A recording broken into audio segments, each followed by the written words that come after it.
Buenos días, América Latina. Buenas tardes, España, Europa. Bienvenidas a una nueva edición del Aula de Derechos Humanos de Mujeres y Niñas con Discapacidad de la Fundación CERMI Mujeres. La que os habla, Ana Peláez Narváez, os agradece vuestra presencia hoy aquí nuevamente con nosotras y agradece también el trabajo de todo el equipo humano que ha hecho posible que nos volvamos a reunir. Me estoy refiriendo a toda la gente de Fundación CERMI Mujeres, a Isabel Caballero, coordinadora, a Carolina Puente, responsable de programas, de proyectos, a Mercedes Pérez de Prada, técnica de igualdad de género del CERMI, igualmente a Sara Arévalo, quien trabaja directamente conmigo como asistente. Quiero agradecer también el trabajo de Almudena Pérez, responsable de prensa de Fundación CERMI Mujeres, de David Stirton, quien estará actuando en la segunda parte del Aula de Derechos Humanos de hoy como intérprete. Quiero agradecer especialmente a la CNSE, que es la Confederación Nacional de Personas Sordas de España, por su servicio que nos está prestando de lengua de signos. Concretamente Bárbara e Isabel son las personas que lo están facilitando. Muchísimas gracias. A FIAPAS, quien es responsable de la subtitulación y de toda la edición y grabación después de este aula de derechos humanos. Aprovecho para insistir en esto, en que el aula precisamente se está grabando y estará puesta a disposición la grabación en la página web de Fundación CERMI Mujeres. Quiero agradecer desde luego a todas las personas que hoy intervienen como ponentes, a Isabel Caballero, pero también, por supuesto, a la gente que tan generosamente, como personas expertas, van a intervenir en la segunda parte, a Kriti Sharma, que nos hablará desde la India, Andrea Parra, quien nos hablará desde Colombia, y Agustín Huete, quien nos hablará desde Salamanca. Igualmente quiero aprovechar, como siempre, para agradecer también a personas que no vemos nunca, como a Eva, la subtituladora, en este caso, del webinario de hoy. Como vamos a tener a personas que van a necesitar interpretación al inglés, en la segunda parte del aula de derechos humanos, es decir, justo en la primera parte, sobre todo a las de 4 a 4 y 10, vamos a tener la posibilidad de escuchar la intervención de nuestra ponente, de Kriti, en inglés directamente, si no tocamos nada ahora, o si la queremos escuchar en español. Entonces lo que tenemos que hacer es lo siguiente. Nos vamos a la parte inferior en donde están todos los botones de Zoom. Tanto, yo no sé si seguís por ordenador o por teléfono, suele estar en la parte inferior. Y justo a la derecha hay uno que pone el signo de más. Ahí cuando habría que tocar ese signo de más, y se os despliega una pantalla. Dentro de esa pantalla podéis ver una pestaña que pone levantar la mano, otra pone chatear, y hay una concretamente que pone interpretación de idiomas. Si le dais ahí a interpretación de idiomas, se os va a volver a abrir nuevamente una nueva pestaña que te da la opción de, en primer lugar, escucharlo en el soporte original, en el idioma original que hable la persona. La segunda es escucharlo en español y la tercera es escucharlo en inglés. Las personas que queráis escuchar a Kriti en español tendríais que darle a la parte de español y aceptarlo en la parte superior. En la parte superior de la pantalla hay una pestañita para aceptar esa elección que habéis hecho. Y después ya, pues a partir de ahí, la vais a poder escuchar en español, ¿vale? Yo sé que esto es un poquito difícil, como es difícil también entrar en Zoom y empezar a participar en estos eventos. Por eso hoy especialmente quiero agradecerle a esas mujeres valientes que se enfrentan por primera vez o por segunda o a lo mejor por tercera vez a este reto de utilizar la tecnología para conectarnos a través de un teléfono seguramente o a través de un ordenador portátil o de sobremesa a este tipo de eventos a los que organiza Fundación CERMI Mujeres todos los miércoles. Cada miércoles para abordar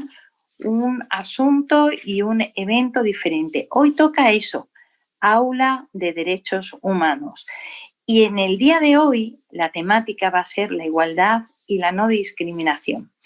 Para llevar a cabo esta formación, el programa lo hemos dividido en dos partes. La primera hora, de ahora a las 4 de la tarde, hora local de Madrid, lo que vamos a hacer es que vamos a tener una conferencia marco que va a centrar la cuestión y que en este caso va a estar a cargo de Isabel Caballero Pérez. Isabel es una, lo sabéis de sobra, gran experta en derechos humanos de mujeres y niñas con discapacidad, además de ser también la coordinadora de nuestra fundación. Para esta intervención que va a hacer Isabel, se va a basar en dos observaciones generales del Comité de la Convención sobre los Derechos de las Personas con Discapacidad de Naciones Unidas. ¿Qué son las observaciones generales? Son unos documentos que sirven para orientar cómo se tiene que implementar una cuestión o un artículo, un derecho específico de la Convención. En este caso, vamos a utilizar dos observaciones generales. Una, que es la observación general número 3 sobre mujeres y niñas con discapacidad, y otra, la observación general número 6, que es sobre igualdad y no discriminación, que corresponde al artículo 5 de la CRPD.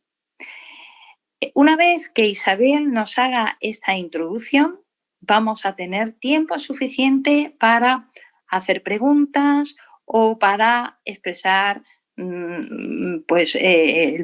los comentarios que queráis hacernos. ¿Cómo podéis intervenir? ¿Cómo podéis participar? Bueno, pues podéis directamente a través del chat solicitarnos que queréis hablar o plantear vuestra cuestión ahí en el chat.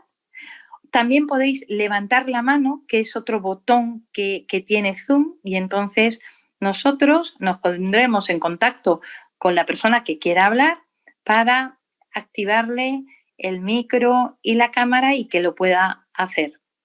Si no podéis intervenir de esa manera, también tenéis a vuestra disposición la siguiente dirección electrónica: fundacioncermimujeres@fundacioncermimujeres.es.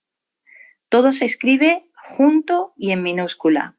Fundación y Cermi se escriben con C de casa. Lo repito, fundacioncermimujeres@fundacioncermimujeres.es. Todo en minúsculas, junto y con C de casa. Bueno, la segunda parte la vamos a hacer en la segunda hora, de 4 a 5. Ahí vamos a contar con un panel de personas expertas, ya las he anunciado anteriormente. Vamos a tener a Kriti Sharma de Human Rights Watch, que es una organización internacional que se encarga de la defensa de los derechos humanos. Vamos a tener después a Andrea Parra, Andrea Parra. Andrea es una verdadera activista de los derechos de las personas con discapacidad y muy especialmente de los derechos de las mujeres y niñas con discapacidad. Ella nos va a hablar de por qué es necesario además incorporar una visión interseccional en esa aproximación de defensa de igualdad. Y finalmente vamos a tener, como ya anunciaba, a Agustín Huete. Agustín Huete es profesor de Sociología de la Universidad de Salamanca y además es consultor del CERMI, y él nos va a decir de qué manera también a partir de ese trabajo, de esos estudios sociológicos que se hacen, se debe de trabajar para asegurar esa igualdad y no discriminación de las mujeres y niñas con discapacidad. Así es que creo que tenemos un programa excelente por delante que os invito a disfrutarlo. Sin más, comenzamos dándole ya la palabra a Isabel Caballero Pérez, quien os va a ofrecer la conferencia marco de esta formación. Es un lujo volverte a tener como ponente, Isabel, en el aula de Derechos Humanos de Fundación CERMI Mujeres. Bienvenida, muchísimas gracias por el esfuerzo. Tuya es la palabra. Pues muchísimas gracias, Ana. Nada, al contrario, un placer estar aquí una tarde más. También quiero darle las gracias a todas las compañeras que están ahí al otro lado. Y bueno, como venimos haciendo ya desde hace varios meses, ¿no?, en estas aulas, la idea es poder abordar con todas vosotras asuntos claves que están relacionados con los derechos humanos de las mujeres y niñas con discapacidad. Esos derechos humanos, ¿no?, que muchas veces, y lo hemos hablado en numerosas ocasiones, pues se conciben casi como entelequias, ¿no?, como abstracciones que nos pareciera que no tienen aplicabilidad real en nuestro día a día, ¿no?, y que no podemos utilizar en nuestras cuestiones prácticas, aunque creo que ya a estas alturas, ¿no?, esta percepción seguro que ha ido variando de manera importante. Como comentaba Ana, el tema que vamos a abordar en la tarde de hoy es la igualdad y la no discriminación, ¿no? A pesar de que se trata de un análisis complejo, o sea, es una cuestión bastante compleja y no siempre pacífica, yo voy a tratar de utilizar un lenguaje sencillo, un lenguaje directo, y posteriormente pues podremos mantener un debate sobre la cuestión, ¿no? Para abordar este tema voy a aludir a la forma en la que se ha concebido la igualdad, ¿no?, como un principio informador de las leyes, pero también como un derecho. Y para ello es cierto que me voy a remitir a las observaciones que ha señalado Ana, la número 3 y la número 6 del Comité sobre los Derechos de las Personas con Discapacidad, pero me parecía también importante contextualizar estos propios tratados internacionales de derechos humanos como receptores de toda una tradición, de toda una historia, de cómo se han ido también cristalizando y construyendo estos grandes conceptos, ¿no?, grandes ideas que informan los ordenamientos jurídicos democráticos, ¿no? Así, por ejemplo, voy a hacer una muy breve mención a este principio y derecho de igualdad, ¿no?, en la historia del constitucionalismo, en nuestra Constitución, pero también específicamente en los tratados de Naciones Unidas. De tal manera que, bueno, sin mayor dilación, me voy a adentrar ya en el meollo de la cuestión y me voy a ir muy atrás. Esto va a ser una introducción muy breve, pero creo que puede ser útil para contextualizar el tema. Por un lado, fijaos, ya en la antigua Grecia había un concepto que era el término isonomía, que venía a significar lo que hoy conocemos como igualdad ante la ley. Y que esta isonomía fue clave en la aparición de lo que sería la futura democracia ateniense, que siempre la tenemos ahí como modelo de las democracias actuales, y que básicamente representaba la igualdad de derechos civiles y de derechos políticos entre los ciudadanos. Pero ojo, esta democracia, ¿no?, que era además una democracia directa, no una democracia representativa, con representantes, con delegación, ¿no?, como en la actual, pues nos encontramos con que participaban solamente los hombres adultos, ciudadanos y libres, porque también estamos hablando de una sociedad donde había esclavitud, ¿no?, y además mayores de 20 años. Es con el paso del tiempo, en el cristianismo, por ejemplo, la idea de igualdad se definió a través del principio de que todos los seres humanos eran iguales porque eran hijos de Dios. Por lo tanto, estábamos hablando de una concepción de la igualdad teológica, religiosa, no de carácter material. Porque hay que tener muy presente que el pensamiento cristiano, el antiguo, el pensamiento cristiano medieval, no contaba con una idea concreta, específica de lo que era la igualdad, pero sí cierto reconocimiento ético de la idea de justicia, ¿no? Fue precisamente con la modernidad, ¿no? Y con todos los procesos revolucionarios que la idea de igualdad ya se deja de considerar que tenga un fundamento natural o metafísico, es decir, que sea un concepto de carácter cuasi religioso, ¿no? Y que realmente es casi como un producto de la historia, ¿no? Y que se expresa a través de las palabras de la ley, a través del discurso de los derechos. Un ejemplo de todo esto fueron las declaraciones de derechos, que seguro que os suena, ¿no? La Declaración sobre los Derechos del Hombre y del Ciudadano del año 1789, esos famosos lemas, ¿no? De libertad, igualdad y fraternidad, o también las declaraciones norteamericanas de derechos, como por ejemplo la Declaración de Virginia de 1776. Ahí la expresión más reiterada era de que todos los hombres nacen libres e iguales en derechos. Es una época en la que cristaliza esa idea de que existe una igualdad objetiva, una igualdad que parece que es única y que es neutra para todas las personas, ¿no? Y que os podéis imaginar que la práctica realmente va a dejar a muchísima gente en la periferia, ¿no? Va a dejar a mucha gente al margen. Pensad, por ejemplo, que la propia Declaración sobre los Derechos del Hombre y del Ciudadano de 1789, ya en esa época tuvo su contraparte con la Declaración de Derechos de la Mujer y de la Ciudadana, porque las mujeres no estaban incluidas. Esto es simplemente un apunte, ¿no? Y que nos sirve pues, para reivindicar alguna figura en la historia como Lynn Bush, por ejemplo. Esto hace que la igualdad se desdoble en lo que se ha dado en llamar igualdad formal, por un lado, ¿no? Que está muy centrada en el principio de la igualdad ante la ley, y luego otro tipo de igualdad, que es la igualdad material. Y esta igualdad material está ligada a luchas sociales, es decir, luchas sociales por la igualdad sustantiva y por los derechos sociales. Y que es una lucha que eclosiona particularmente en la segunda mitad del siglo XX.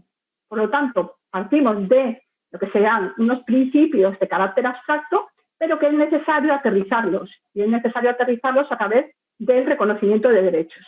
Y eso lo hacemos, pues, recientemente, podemos decir, ¿no? En nuestro país, es la Constitución del año 1931, la Constitución republicana, la que introdujo por primera vez en su articulado el reconocimiento de la igualdad ante la ley. Además, de una manera muy cortita y clara. Nos decía, todos los españoles son iguales ante la ley. Pero había una contraparte en la propia Constitución, y era el artículo 25, que recogía la prohibición de discriminación por determinadas circunstancias. Así, literalmente este artículo nos decía que no podrán ser fundamento de privilegio jurídico ni la naturaleza, la filiación, el sexo, la clase social, la riqueza, las ideas políticas ni las creencias religiosas. De tal manera que ya aquí vemos cómo se identificaban diversos factores en torno a los cuales se generaba discriminación. Y que esa igualdad en abstracto, ¿no? que veíamos al principio, pues en la realidad un principio era más una declaración que otra cosa, que informaba, por supuesto, el ordenamiento jurídico. ¿Qué dice la Constitución española en la actualidad? O sea, sabéis que tenemos una Constitución de la década del 70, del año 1978, pues tenemos ya un primer artículo en el que nos dice que la igualdad es un valor superior del ordenamiento jurídico, junto con otros, como por ejemplo pueden ser la libertad, la justicia y el pluralismo político. De tal manera que ese valor de la igualdad se proyecta en todo el sistema desde el punto de vista subjetivo como una garantía general de un trato igual y de un trato no discriminatorio. De tal manera que lo tenemos como valor y como una garantía. Luego tenemos también otro artículo ya más específico, que es el artículo 14. Y este artículo nos dice que todos los españoles son iguales ante la ley sin que pueda prevalecer discriminación alguna por razón de nacimiento, de raza, de sexo, de religión, de opinión o cualquier otra condición o circunstancia personal o social. Vemos que no se habla de discapacidad ni en la Constitución del 31 ni en la del 78, y que la inspiración de estos textos constitucionales, de la Constitución del 78, pues los encontramos directamente pues, en la Ley Fundamental de Bonn, que es la Constitución alemana, o por ejemplo la Constitución italiana del 47. La Constitución ya nos da algunas pistas de cómo podemos alcanzar esa igualdad, ¿no? Y concretamente hay un artículo que es el 9.2 que obliga a los poderes públicos a favorecer la igualdad desde un punto de vista real y efectivo. Es decir, estamos hablando de igualdad material. De tal manera que dice que corresponde a los poderes públicos promover condiciones para que la libertad y la igualdad del individuo y de los grupos sean reales y efectivas, removiendo aquellos obstáculos que impiden que esto sea así, ¿no? Y que bueno, pues toda la ciudadanía pueda participar en la vida política, económica, cultural y social. Y en último momento, en la Constitución, nos dice, bueno, todo este tema de la igualdad, ojo, es una competencia que está reservada al Estado. Es decir, es el Estado el que puede hacer una regulación general de la igualdad en nuestro país, ¿no? Es una competencia específica del Estado. Hemos podido comprobar hasta ahora, ¿no?, que en nuestro ordenamiento jurídico la igualdad aparece como valor, como un principio, pero también como un derecho fundamental. Y esto vamos a ver que se repite no solamente en los ordenamientos jurídicos nacionales, sino que también Naciones Unidas va a tener un acercamiento a la cuestión pues en paralelo, ¿no? Por eso me gustaba un poco iniciar esta introducción que creo que contextualiza un poco cómo vamos conformando los derechos y cómo se van elaborando los tratados internacionales de derechos humanos también. El hecho de que la igualdad no pueda concebirse en abstracto, sino únicamente respecto a relaciones jurídicas concretas, ¿no?, hace imposible que pueda ser objeto de una regulación o de un desarrollo legal con carácter general. ¿Qué quiere decir esto? Pues que no tenemos una única ley para abordar la igualdad, ¿no? Pero sí que tenemos leyes concretas, leyes sectoriales que abordan diferentes aspectos. Así, y me sigo refiriendo a nuestro ordenamiento jurídico, pero es una reflexión que puede extrapolarse a cualquier otro país, y es que tenemos una ley orgánica para la igualdad efectiva de mujeres y hombres del 2007, que es más conocida como la Ley de Igualdad. Tenemos también leyes orgánicas, una ley orgánica, por ejemplo, de medidas de protección integral contra la violencia de género, y también para aludir a alguna otra norma, ¿no?, que nos interesa de manera especial por el ámbito en el que nos movemos, pues la Ley General de Derechos de las Personas con Discapacidad y de su Inclusión Social. Las cito aquí porque todas estas normas que regulan la igualdad material, de alguna manera, de una forma sectorial, pero como veis no forman un único corpus legal. Pero todas están relacionadas, por supuesto, con la igualdad, ¿no? ¿Qué pasa con esta igualdad si nos trasladamos a los grandes tratados internacionales de derechos humanos, ¿no? Pues bueno, pues que la igualdad y la no discriminación aparecen también, como señalaba, con esa doble dimensión de principio y de derecho. Y como reconoce la propia observación general número 6, son la piedra angular de todos los derechos humanos, ¿no? Y así viene reconocido de manera textual por esta observación y en otras declaraciones. La observación, por ejemplo, hace alusión a la Declaración Universal de Derechos Humanos del 48, donde se proclama que todas las personas son iguales en dignidad y en derechos y condenan la discriminación por una serie de motivos, ¿no? Por ejemplo, en el artículo 2 se habla de la raza, el color, el sexo, el idioma, la religión, la opinión política.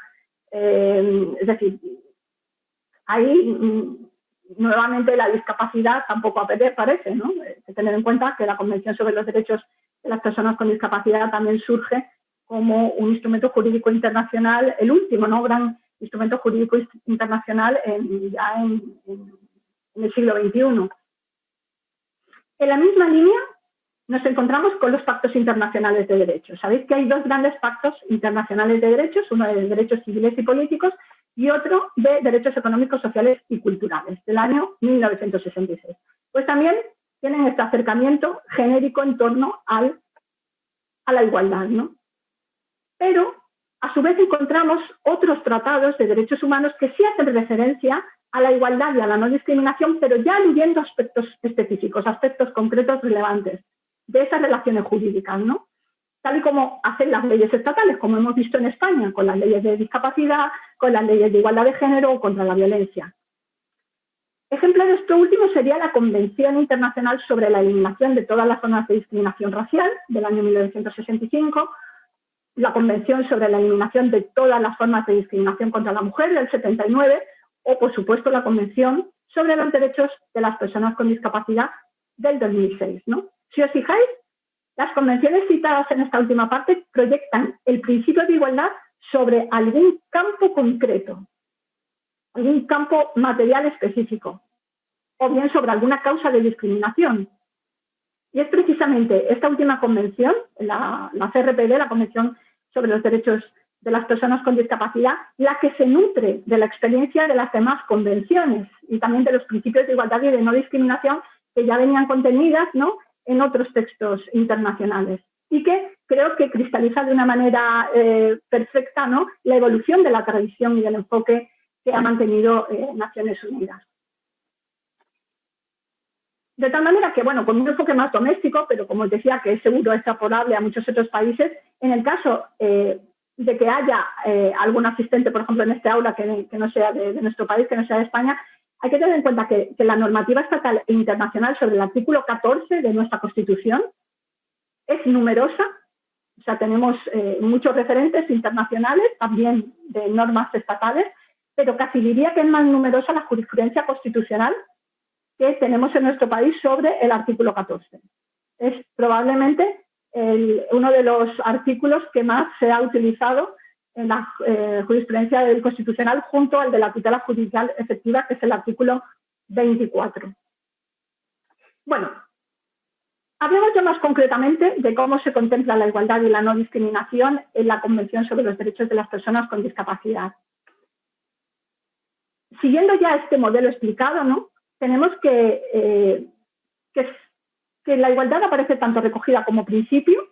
Por ejemplo, en el artículo 3 aparecen los principios de la Convención, ahí está incluido, y también en el artículo 5 como derechos. Y también aparecen como instrumentos interpretativos de todos los demás principios y derechos que están consagrados en la Convención. El artículo 3, sobre los principios generales, dicen que hay que tomar en consideración la igualdad, la no discriminación, pero la igualdad aquí aparece recogida como igualdad de oportunidades. Que también voy a dar alguna pequeña pista, ¿no?, sobre por qué se habla de igualdad de oportunidades y no de igualdad a secas, ¿no? Y también se habla de igualdad entre hombres y mujeres. Por su parte, como ya señalaba, tenemos el artículo 5 que prohíbe la discriminación, dice de iure y de facto, es decir, de hecho y de derecho, y es precisamente este artículo el que vamos a entrar a desgranar, ¿no?, con más detenimiento a partir de la observación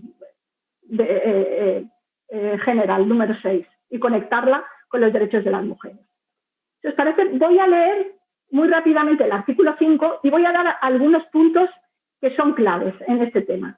Por un lado tenemos que nos dice el artículo 5 que los Estados partes reconocen que todas las personas son iguales ante la ley y en virtud de ella. Ojo, es muy interesante esto de en virtud de ella. Y que tienen derecho a igual protección legal y a beneficiarse de la ley en igual medida sin discriminación alguna. En el punto 2 dice que los Estados partes prohibirán toda discriminación por motivos de discapacidad y garantizarán a todas las personas con discapacidad protección legal igual y efectiva contra la discriminación por cualquier motivo. El punto 3 nos dice que a fin de promover la igualdad y eliminar la discriminación, los Estados partes adoptarán todas las medidas pertinentes para asegurar la realización de ajustes razonables. Esto es también algo novedoso.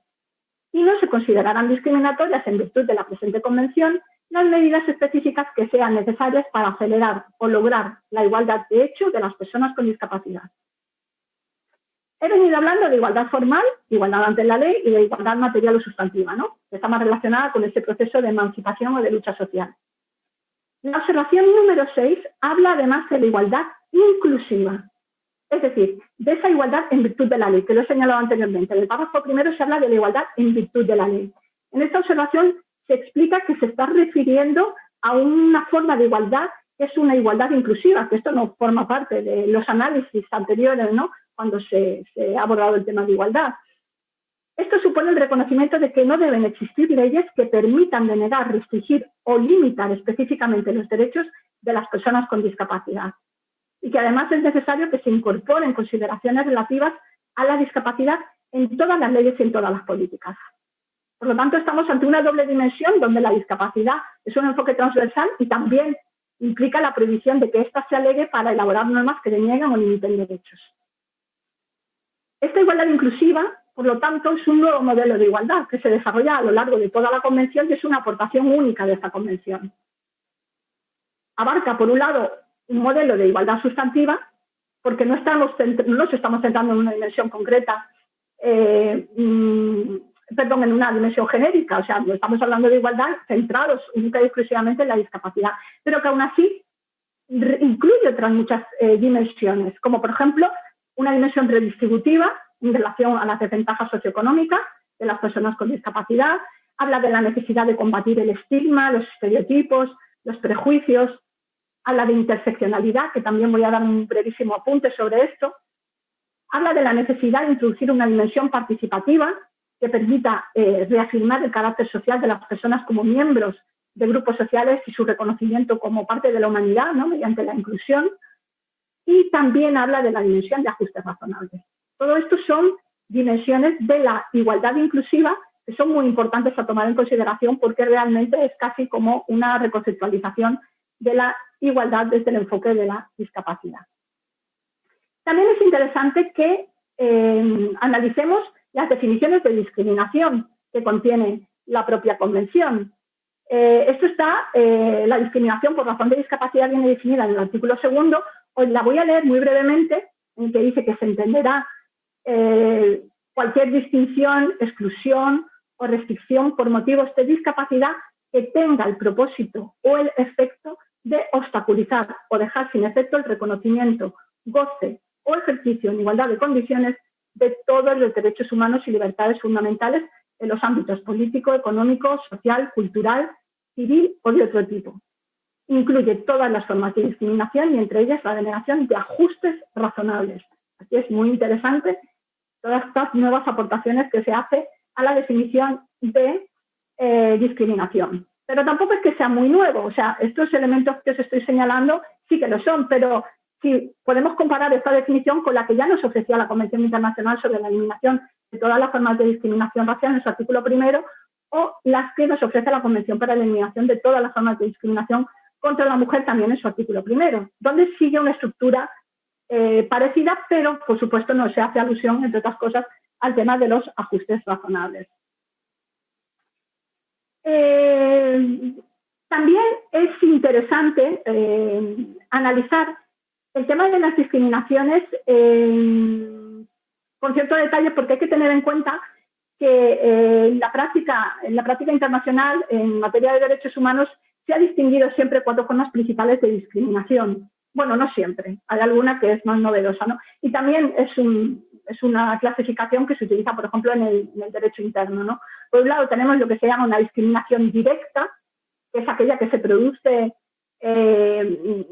contra personas, ¿no?, con discapacidad que reciben un trato menos favorable que otras personas debido precisamente a su condición personal diferente y que incluye actos y omisiones y que deben causar un perjuicio y que se basen en algunos de los motivos que están prohibidos de discriminación, ¿no? Os voy a poner un ejemplo. Y así lo señalan las observaciones generales número 6 y número 3. Por ejemplo, una escuela pública que se niega a admitir a un niño o a una niña con discapacidad para no tener que modificar los programas escolares, ¿no? O, por ejemplo, una discriminación directa sería cuando los testimonios de las mujeres con discapacidad intelectual o psicosocial se desestiman en procedimientos judiciales a causa de la capacidad jurídica, ¿no? Y lo que supone pues una denegación a estas mujeres al acceso a la justicia y a recursos eficaces como víctimas, ¿no?, de violencia. Eso es lo que sería una discriminación directa. También hay que hablar de la existencia de discriminaciones indirectas, que así nos lo señalan ambas observaciones, ¿no? Significa que las leyes, las políticas o las prácticas son neutras en apariencia, pero en última instancia vienen a perjudicar de una manera desproporcionada a las personas con discapacidad. Por ejemplo, Si una escuela no proporciona libros en formato de lectura fácil, pues estaría incurriendo en una discriminación indirecta contra las personas con discapacidad intelectual, ¿vale? Pues ahí tendríamos una discriminación indirecta. O, por ejemplo, en los casos en los que los servicios de salud, que pueden parecer neutrales, y ahí tenemos mucha experiencia detrás, ¿no? Pero que en última instancia también son discriminatorios cuando no incluyen, pues, por ejemplo, camillas accesibles para los exámenes ginecológicos. Pues ahí vemos que hay un sector de mujeres con discapacidad que se ven sistemáticamente excluidas. Eso es una discriminación indirecta. No se les está negando la asistencia a la salud, pero en realidad sí. O, por ejemplo, cuando se hace una entrevista de trabajo en una oficina que está situada en la segunda planta de un edificio que no tiene ascensor y el candidato o candidata va en silla de ruedas. Es una manera de establecer obstáculos que no aparecen recogidos en ningún lugar, pero que inciden o afectan al final en el resultado. La denegación de ajustes razonables, que es lo que os comentaba, que se incluye como un elemento novedoso dentro de esta igualdad, ¿no?, que reconoce la Convención. Pues según el artículo 2 de la Convención, constituye una discriminación si se deniegan las modificaciones y las adaptaciones que son necesarias y adecuadas, cuando estas sean requeridas pues para garantizar el goce y el ejercicio en igualdad de condiciones de los derechos humanos o de las libertades fundamentales. Por ejemplo, podría ser denegar ajustes razonables a una mujer con discapacidad si no puede someterse a una mamografía en un centro de salud debido a la inaccesibilidad física también de los edificios. O, por ejemplo, no admitir un acompañante a una determinada persona que así lo necesite. Entonces, estas dimensiones de ajustes razonables son interesantes porque no aparecen recogidas en estas conceptualizaciones de igualdad en otros tratados internacionales.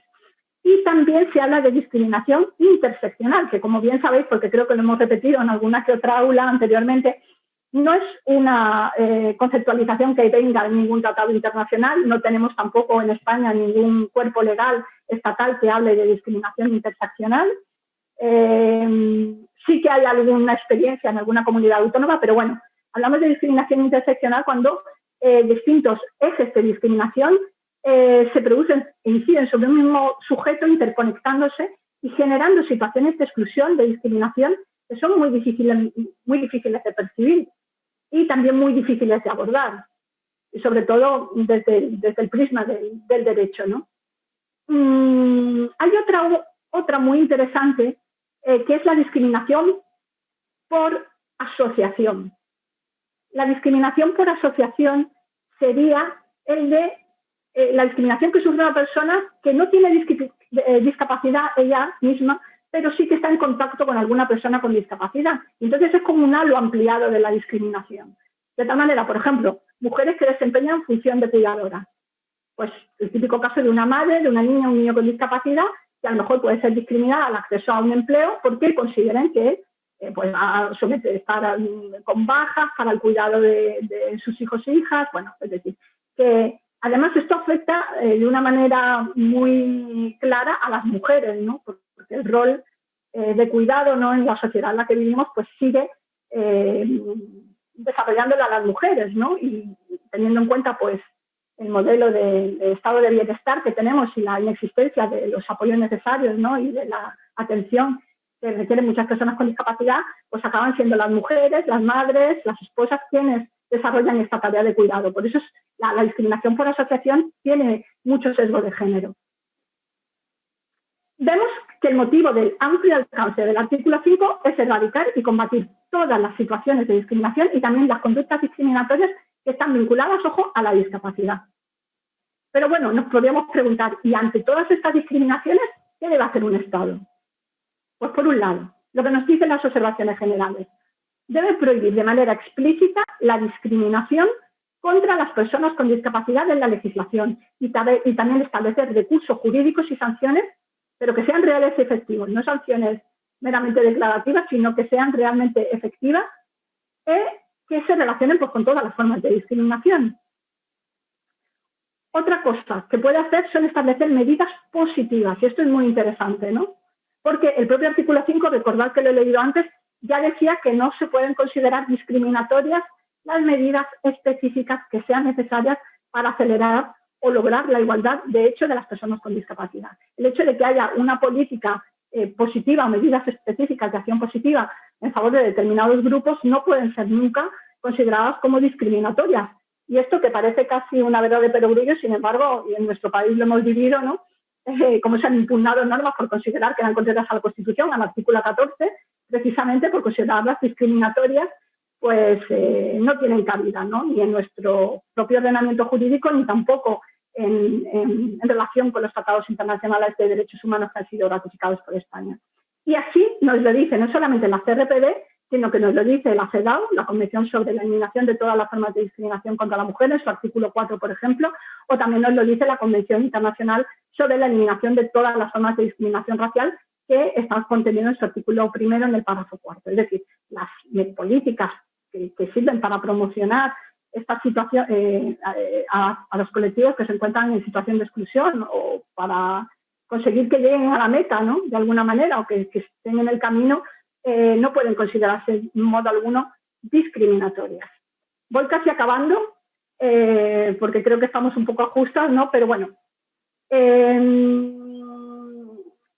lo que sí es importante es que todas estas medidas específicas que se adopten no deben nunca perpetuar ni el aislamiento, ni la segregación, ni tampoco los estereotipos, que no estigmaticen a las personas a las que van destinadas, ¿no? Por lo tanto, es importante que todos los estados, ¿no?, celebren consultas estrechas con las organizaciones de personas con discapacidad, en el caso que nos ocupa, pero en general con aquellas organizaciones representativas de los distintos sectores concernidos, ¿no?, con la idea de colaborar activamente y trabajar de manera coordinada, ¿no?, a la hora de adoptar estas medidas específicas. Es, por lo tanto, necesario también identificar aquellos subgrupos de personas con discapacidad que experimentan mayor discriminación o discriminación múltiple o interseccional, ¿no?, que ahí estarían precisamente las mujeres con discapacidad, entre otros subgrupos, ¿no?, pero precisamente es algo que interesa al grupo de mujeres y niñas con discapacidad, porque se pueden requerir unas medidas específicas para acelerar, ¿no?, esa igualdad inclusiva. Por lo tanto, los Estados partes tienen obligación, no solamente es que pueden, sino que tienen la obligación de tomar esas medidas, aun cuando puedan ser sometidas a críticas, como señalaba, por considerar que contravienen, ¿no?, ese principio de igualdad abstracto, genérico, pretendidamente neutral, que realmente no existe, ¿no? Veis también que en numerosas ocasiones en la Convención recalca la importante función, ¿no?, de las organizaciones de personas con discapacidad. Yo aquí quiero hacer especial hincapié, ¿no?, en lo importante que es que se elaboren políticas públicas que tomen en consideración las opiniones de las organizaciones, de las ONGs, de las organizaciones sociales, de la sociedad civil organizada. La propia observación número 6 nos dice que los Estados partes deben asegurarse realizar consultas estrechas y conseguir la participación activa de esas organizaciones que representan la enorme diversidad. Y cuando habla de diversidad, fijaos, que nos habla de, por ejemplo, niños, niñas, personas con autismo, hace referencia a personas con una alteración genética o neurológica, habla de personas con enfermedad rara o crónica, personas con albinismo, personas lesbianas, gays, bisexuales, transgénero, intersexuales, hace alusión a los pueblos originarios, a las comunidades rurales, a personas de mayor edad, por supuesto a mujeres y a víctimas de conflictos armados. Es decir, lo que hace es una visión, tener esas gafas, ¿no?, poliédricas, interseccionales, en los que considera que es cierto que estamos en un tratado que toma en consideración un determinado eje de discriminación, que es la discapacidad, pero que la discapacidad en sí es muy heterogénea, que también hay subgrupos a los que hay que tener en cuenta. Otra cuestión muy interesante es abordar el tema de la toma de conciencia, ¿no? Isabel, 2 minutos, por favor. Y también del propio gobierno, ¿no?, de los poderes públicos.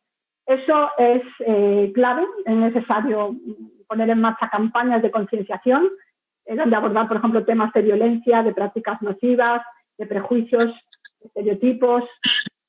También es necesario, por ejemplo, fomentar que los medios de comunicación difundan una imagen de las personas con discapacidad que sea realmente compatible, ¿no?, con el propósito de la Convención y que esté atravesado por esa idea de igualdad. Es evitar pues que sigan habiendo, y para cerrar, pues legislaciones y que nos van a sonar a todas, ¿no? Donde haya restricciones, por ejemplo, el derecho contra el matrimonio, contraviniendo pues eso, los derechos familiares y de patria potestad de las personas, que sigan existiendo políticas que acepten el internamiento de niñas y niños en instituciones, el hecho de que no se ofrezcan al alumnado con discapacidad, ¿no?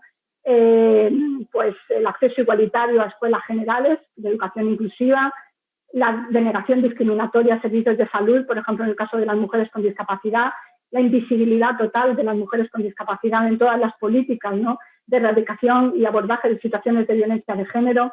Es decir, hay muchísimos elementos, muchísimas cuestiones que nos dan pie, ¿no?, a hacer un análisis crítico de nuestros ordenamientos jurídicos y que, al menos desde la parte en la que estamos como sociedad civil, establecer también una hoja de ruta, ir de la mano pues eso, de los poderes públicos, de los gobiernos, para comentar y para señalar cuáles son las principales reivindicaciones de este sector social y sobre todo de poner sobre la mesa que esto tiene un aval no solamente dentro del derecho interno, sino que, por supuesto, tenemos un respaldo de los tratados internacionales y además no solamente de la CRPD, sino de todo el sistema internacional de protección de los derechos humanos. Lo dejo aquí, Ana.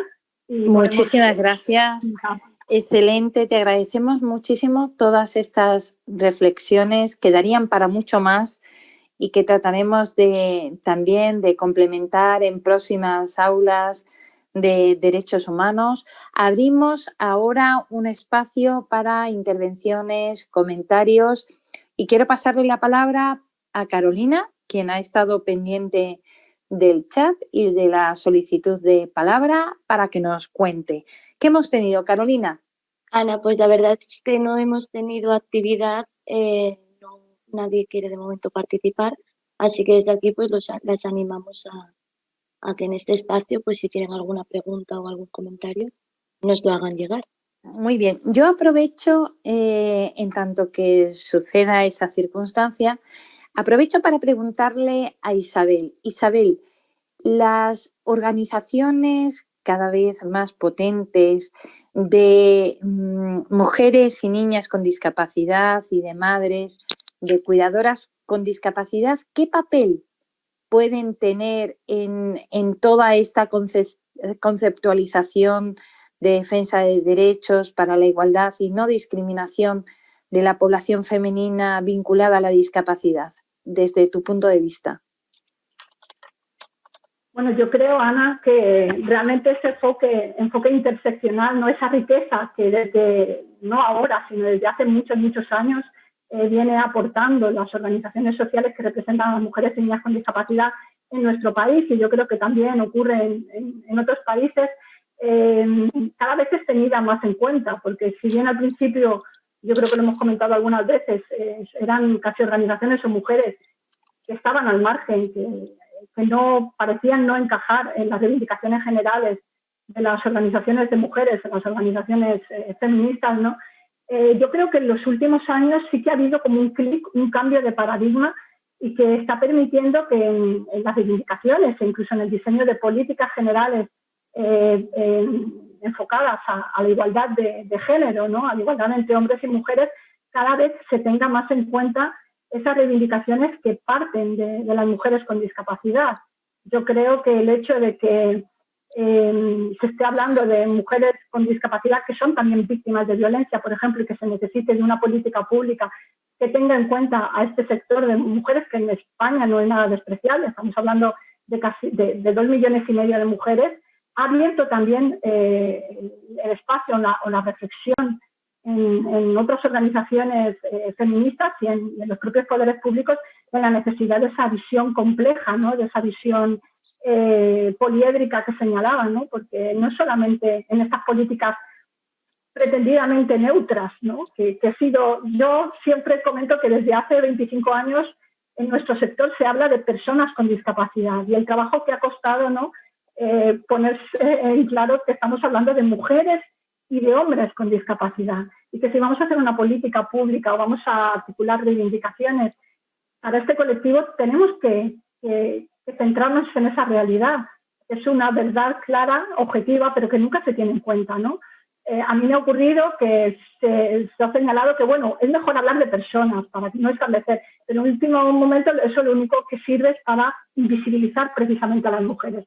Pues lo mismo con las políticas, ¿no? Se han establecido políticas pretendidamente igualitarias, pretendidamente neutras, pero que al final solamente sirven para invisibilizar una vez más a las mujeres. Ese es un paso que no podemos dar, un paso atrás que no podemos dar bajo ningún concepto. Yo creo que la reflexión y el análisis que están aportando el feminismo desde la discapacidad es uno de los aportes más novedosos, más pioneros y más enriquecedores que tenemos en la actualidad, realmente. ¿Podrías ponernos algún ejemplo de alguna norma, alguna legislación que, sin ser aparentemente discriminatoria, porque no mencione específicamente a mujeres y a niñas con discapacidad, finalmente termine siéndolo para ellas? Hay prácticas, sobre todo, porque obviamente estamos en un país donde, bueno, estamos dentro de los países más avanzados, ¿no?, en los estándares de cumplimiento de los derechos humanos, siempre con matices, pero, por ejemplo, la práctica se me ocurre así, lo que ocurre con las adopciones en nuestro país. Las adopciones, hay todo un sistema de valoración de la idoneidad de padres y madres. Es un sistema supuestamente igualitario, neutro, donde se aplica de forma exactamente igual para todas las personas que solicitan una adopción, pero lo que percibimos claramente es que hay una clara desigualdad en la aplicación de los criterios para ofrecer ese certificado de idoneidad cuando tienes discapacidad o cuando no tienes discapacidad. Eso es lo primero, esa es la primera criba, que no hay ninguna norma escrita, pero el personal técnico que hace esas certificaciones claramente baraja modelos capacitistas en torno a la paternidad y maternidad. Y luego nos encontramos un segundo nivel, y en el que hombres y mujeres con discapacidad también sufren una desigualdad en la aplicación de los criterios, porque también existe un modelo claramente machista, patriarcal, de lo que significa ser padre y madre. Y ahí hay una segunda doble discriminación, ¿no?, esa discriminación interseccional que va a sufrir una mujer con discapacidad, que va a ser la última en el escalafón, en la escalera de idoneidades, ¿no?, que se va a quedar claramente fuera. Es eso que nos encontramos con muchas personas con discapacidad que no pueden adoptar, pero no solamente eso, sino sobre todo muchas mujeres con discapacidad que se quedan totalmente fuera. Desde tu punto de vista, Isabel, ¿cuáles serían los ámbitos en donde se dan mayor discriminación y desigualdad en las mujeres con discapacidad? ¿Podrías comentárnoslo para también, por parte de las organizaciones y personas que nos están escuchando, poderlas poner alertas ante esas temáticas? Bueno, yo creo que una de ellas ya he citado, el tema de derechos sexuales y reproductivos, el tema de la maternidad, esa conceptualización tan patriarcal que hay en torno a ese modelo ese ideal, ¿no?, materno que intersecta el capacitismo con el patriarcado directamente. Yo creo que ahí, de hecho, desde la Fundación estamos trabajando, ¿no?, en esta línea. Otra, sin duda alguna, es el tema de la violencia de género. Recuerdo que hace unos años, cuando se celebraba cualquier congreso o cualquier jornada en el que se intentaba introducir alguna cuestión relacionada con mujeres con discapacidad, nos daban un toque de atención y nos decían, no, realmente vosotras no tenéis que estar aquí, vosotras sois víctimas o potenciales víctimas de otras formas de violencia, como por ejemplo la violencia doméstica o intrafamiliar. Y ahí nos daban toda una disertación, ¿no?, pedagógica de las diferencias entre las formas de violencia, que en última instancia lo que ponía de manifiesto es que no se percibía a las mujeres con discapacidad primero como mujeres. Es quizás la exclusión máxima que pueda darse en los seres humanos, es cuando llegan tu propia dimensión de humanidad. No eres primero persona, tampoco tienes género, no eres una mujer. y, por supuesto, tampoco te conciben como una potencial víctima de violencia específica, no contra las mujeres.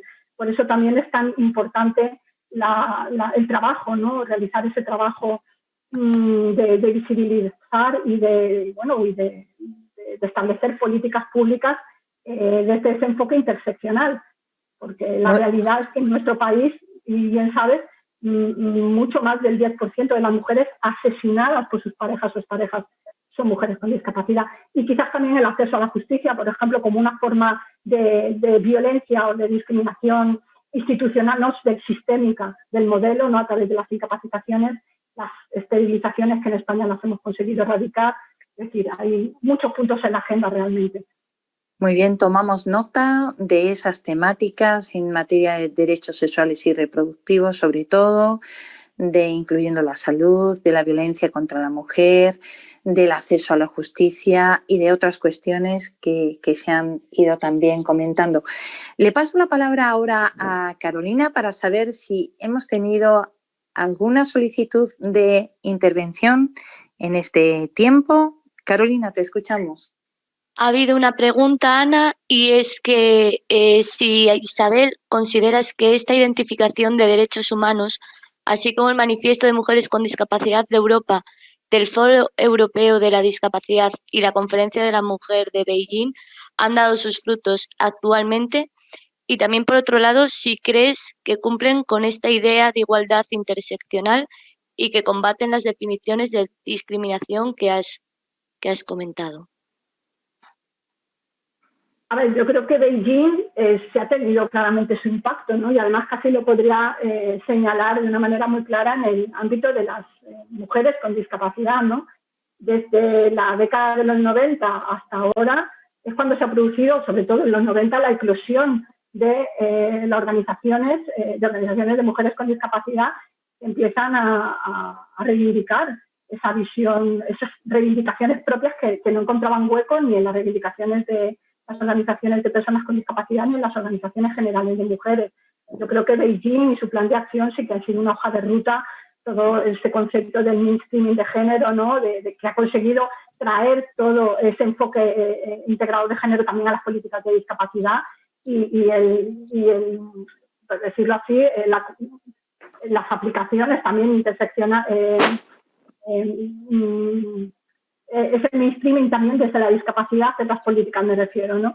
Ese viaje de ida y de vuelta que se ha realizado durante estos años, sin duda, pues eso hay que tomarlo en consideración, ¿no? En relación al manifiesto, el primer manifiesto yo creo que fue un ejercicio interesante, ¿no? Del Foro Europeo de la Discapacidad para reivindicarse como grupo, ¿no? Para darse visibilidad, pero sin duda alguna el que tiene pues mayor eficacia, ¿no? Que articula de una manera pues con ese enfoque interseccional, es sin duda el segundo manifiesto del EDF, donde ya se sigue pues un poco el modelo de la convención y donde se tiene interiorizado esa visión interseccional. De todas maneras, como experiencia, sí que quizás como un aviso es que el progreso en los derechos no es una línea siempre en ascenso, ¿no? Esa evolución de conquista de derechos fácilmente se vuelve atrás, es decir, podemos retroceder, hay que estar muy vigilantes, hay que tener mucho cuidado porque lo que se conquista no quiere decir que se conquiste para siempre. Yo creo que durante muchos años en nuestro país, por ejemplo, no invertir en políticas de igualdad o en políticas contra la violencia de género, pues nos ha pasado factura, ¿no? A pesar de haber tenido un desarrollo, de haber experimentado un avance en la materia, sin embargo, también hemos dado pasos agigantados hacia atrás. Entonces, yo siempre animo a que hay que permanecer vigilantes. El progreso en la consolidación de derechos no siempre sigue una línea ascendente, sino que podemos retroceder con cierta facilidad. Bueno, pues muchísimas gracias. Con esta respuesta a esta última cuestión, dejamos cerrada ya la primera parte de este aula de derechos humanos y ahora llega el momento de hacer un ejercicio tecnológico porque antes de pasar a nuestro panel de personas expertas, si queremos escuchar a la primera ponente en español, a Kriti Sharma, vamos a tener que ir a la parte de Zoom donde nos pone más, se nos abrirá, se nos desplegará una pantalla en donde tendremos que elegir donde pone interpretación de idiomas. En interpretación de idiomas tenéis 3 posibilidades: el idioma original, que será lo que hable cada persona en cada momento, en español, y entonces escucharéis, por ejemplo, a Kriti en español, o en inglés, y entonces la escucharéis en inglés, y también escucharíais en inglés a todas las demás intervenciones. Lo voy a volver a repetir despacio. Tenéis que activar en la parte de Zoom inferior en el teléfono, creo que también en los ordenadores, en donde pone el signo más, lo activáis, se despliega una nueva pantalla en donde pone interpretación de idiomas, le dais a interpretación de idiomas, ahí elegís español y arriba a la derecha lo guardáis. Y entonces podéis volver a la pantalla original y escucharéis ya todo en español. Para quien no se atreva a hacer esto, lo que va a pasar es que no va a poder escuchar en español la intervención de nuestra primera ponente. Mucha suerte, chicas, y ánimo con las tecnologías. Así es que ya pasamos precisamente a la segunda parte del aula con ese panel de personas expertas. Quiero agradecer una vez más a cada una de ellas, a Kriti Sharma, a Andrea Parra y a Agustín Huete, su colaboración, su magnífica colaboración y su compromiso también con lo que estamos defendiendo hoy aquí, porque además lo hacen de forma totalmente desinteresada. En primer lugar, le vamos a dar, como os decía, le vamos a dar la palabra a Kriti Sharma. Kriti representa una organización muy importante que ya he comentado anteriormente, que es Human Rights Watch, que es una organización que se encarga de hacer el seguimiento y defensa de derechos humanos de la gente que lo tiene peor. Y ella nos va a hablar, Kriti nos va a hablar concretamente de la denuncia de la desigualdad y la discriminación de las mujeres y niñas con discapacidad en el trabajo de esa organización.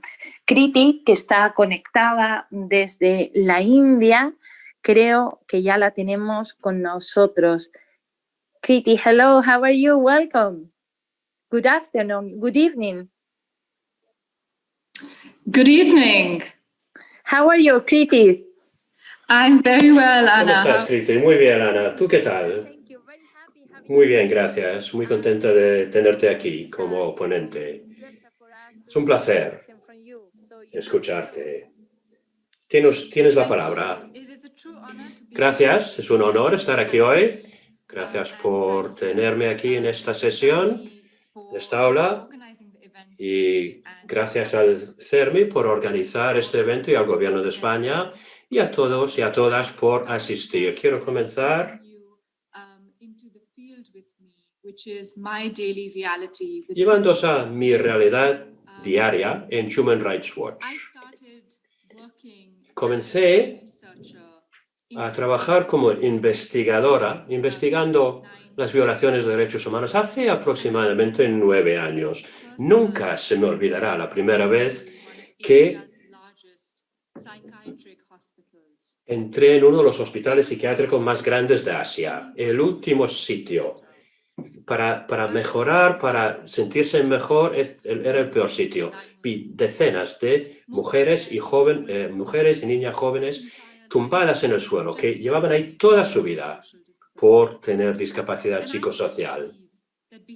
No me lo creía, no me creía que detrás de esas puertas que se tratara a la gente de una forma tan inhumana. Y en ese momento decidí que haría todo lo posible para visibilizar a esas mujeres. 1.000 millones de personas en todo el mundo tienen una discapacidad. Y mucho antes del COVID-19, vivir encerrada ha sido una realidad para muchas personas, sobre todo para mujeres y niñas con discapacidad psicosocial.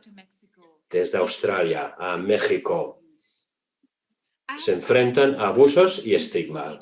He viajado por todo el mundo para investigar estas cuestiones y en los cientos de entrevistas que he realizado, todo se reduce a un valor humano básico, que es la inclusión.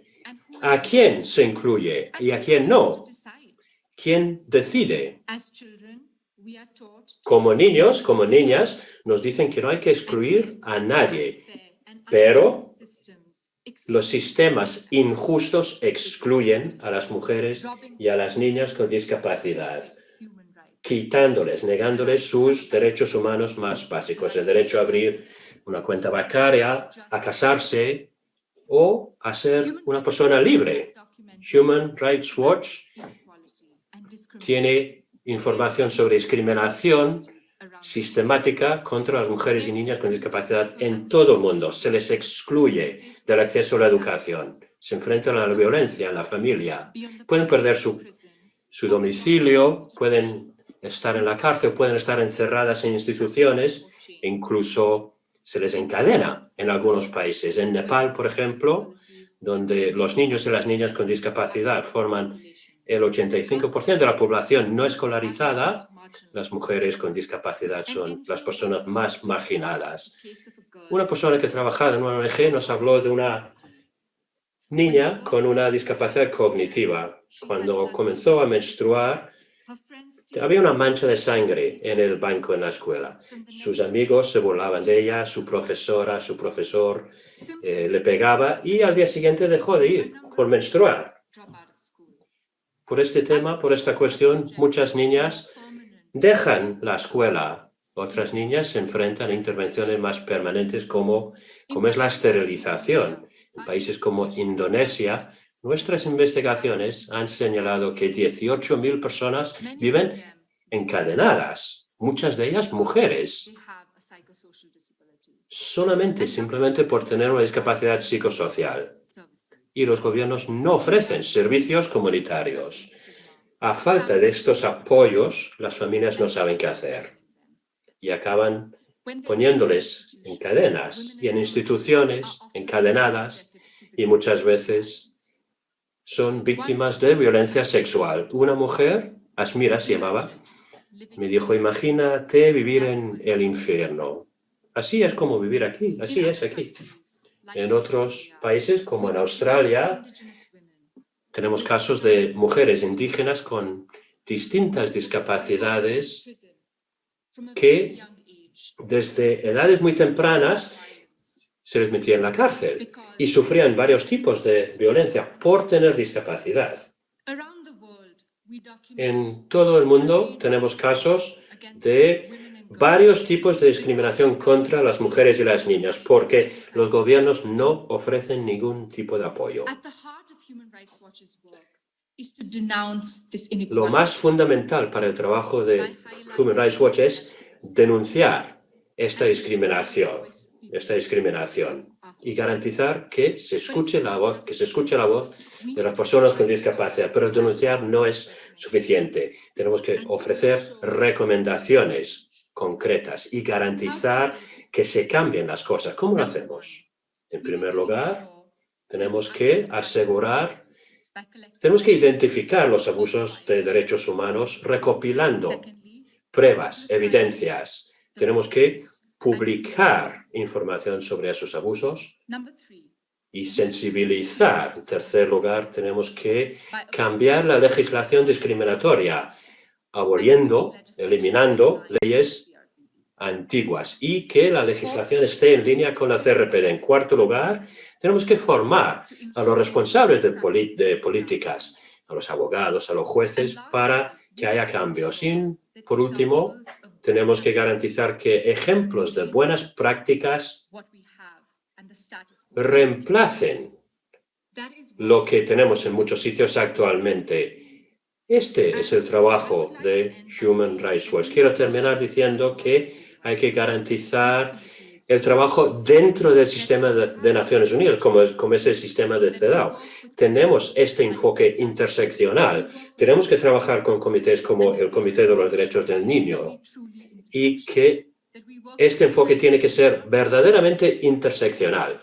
No se trata solamente de trabajar con organizaciones de personas con discapacidad, sino con todo tipo de organizaciones. Sería un placer pues, seguir manteniendo esta discusión y este debate, y seguro que tenemos algunas cuestiones muy interesantes al final de esta sesión. Muchas gracias.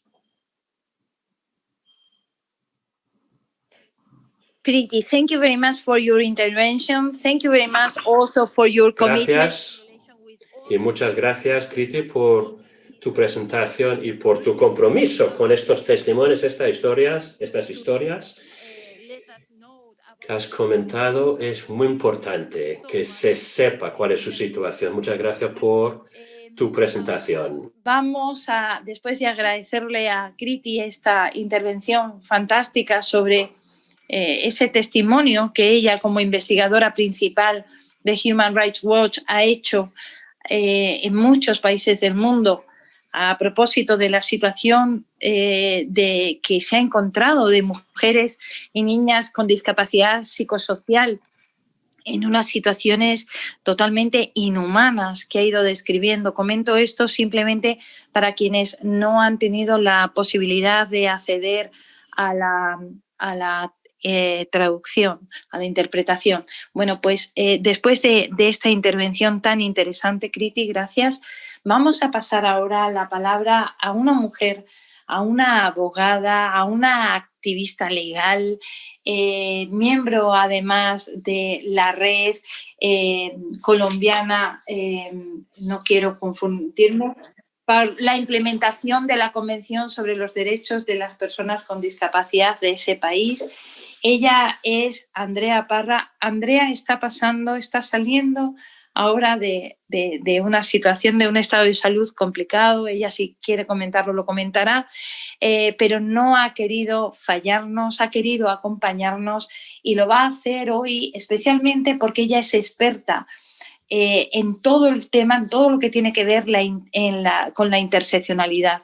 Nos va a decir, pues, cómo debemos aplicar ese enfoque basado en ese nuevo concepto de interseccionalidad, nuevo para mucha gente, para garantizar la igualdad y no discriminación, especialmente de todas las mujeres y niñas con discapacidad, porque muchas veces cuando hablamos de niñas y mujeres con discapacidad no las incluimos a todas, y de ello precisamente es de lo que nos va a hablar Andrea. Andrea, es un regalo tenerte con nosotras hoy aquí y reconocemos y agradecemos infinitamente tu esfuerzo pese a ese estado de salud que tienes.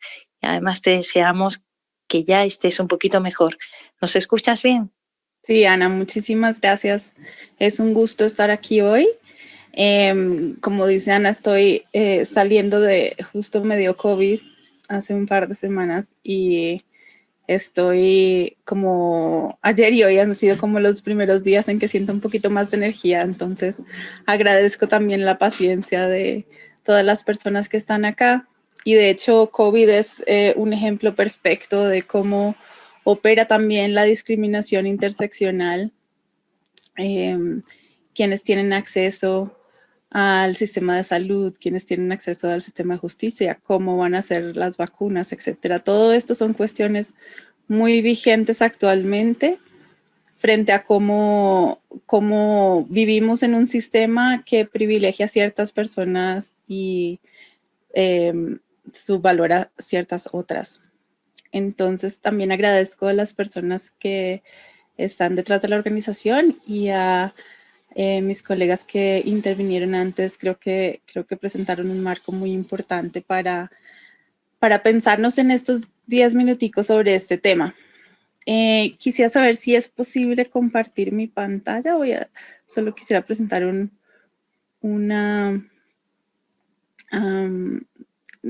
quisiera saber si los organizadores es posible mostrar una diapositiva.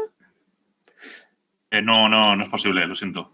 Vale, entonces voy a poner el link de esta diapositiva en el chat y voy a compartir de qué se trata.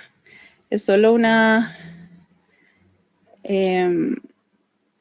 pequeña tabla que tiene 3 columnas y voy a copiarla aquí en el chat para todo el mundo. Y es una tabla que tiene 3 columnas, que es una tabla que está basada en una categorización hecha por la profesora Leticia Nieto. Si no lo pueden ver, no hay ningún problema. O no pueden abrir ese link, no hay ningún problema. La primera columna tiene unas categorías: edad, discapacidad, cultura religiosa, raza o etnia, clase social, orientación sexual, origen nacional y género. La segunda columna es el grupo sobrevalorado y la tercera columna es el grupo subvalorado. Y bajo esas categorías hay una lista de grupos sociales. Entonces, por ejemplo, en edad, bajo grupo sobrevalorado está el grupo de personas adultas y bajo grupo subvalorado, niños, niñas, adolescentes y personas mayores. En la categoría de discapacidad, como grupos socialmente sobrevalorados, son las personas sin discapacidad, y en el grupo subvalorado, personas con discapacidad. En cultura religiosa, el grupo sobrevalorado, cristianismo, y el grupo subvalorado como judaísmo, islamismo, cosmogonías indígenas, y claramente estoy hablando de Occidente. En la categoría de raza o etnia, personas mestizas o blancas, y en grupo subvalorado, personas afrodescendientes, indígenas, rom. Y una cosa en cultura religiosa, fíjense que no estoy hablando de creencias específicas, sino de la cultura religiosa. Por eso no pongo ateísmo, porque cuando pongo si soy atea, en que Dios no creo, también hace parte de una cultura tradicionalmente cristiana, judío-cristiana en Occidente. La clase social, en el grupo sobrevalorado, personas propietarias, pudientes, y en los grupos subvalorados, personas que viven en situación de pobreza, de clase trabajadora, personas que viven en situación de calle. Y obviamente esto es una sobresimplificación. En la orientación sexual, el grupo sobrevalorado, personas heterosexuales, y el grupo subvalorado, personas gays, lesbianas, bisexuales, queer, asexuales, otras orientaciones sexuales no hegemónicas. Pueden no estar listadas ahí.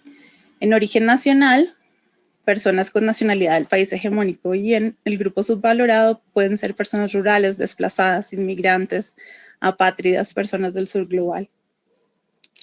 Y en género, el grupo sobrevalorado, y esto digamos cómo se estructura el patriarcado, hombres cisgénero, y en grupos subvalorados, mujeres cis, personas trans, hombres y mujeres, personas no binarias, personas intersexuales.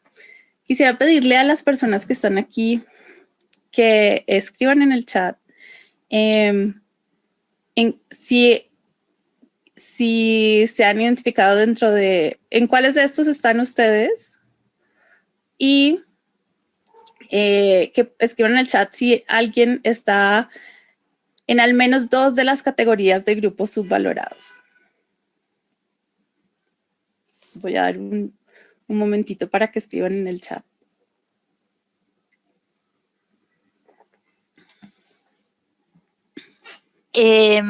Andrea, para las personas que todavía no saben manejar el chat, ¿qué les podemos proponer? Pueden alzar la mano y decirnos en voz alta. Yo puedo ver quién alza la mano también. Muy bien. Gracias, Ana.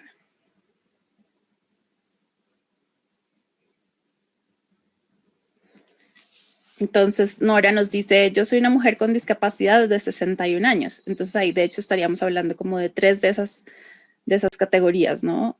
Mujer con discapacidad y mayor de 60 años podrían en algunos lugares incluirse como dentro de personas mayores. Entonces, la categoría de edad también. ¿Alguien más? ¿Tiene otro ejemplo?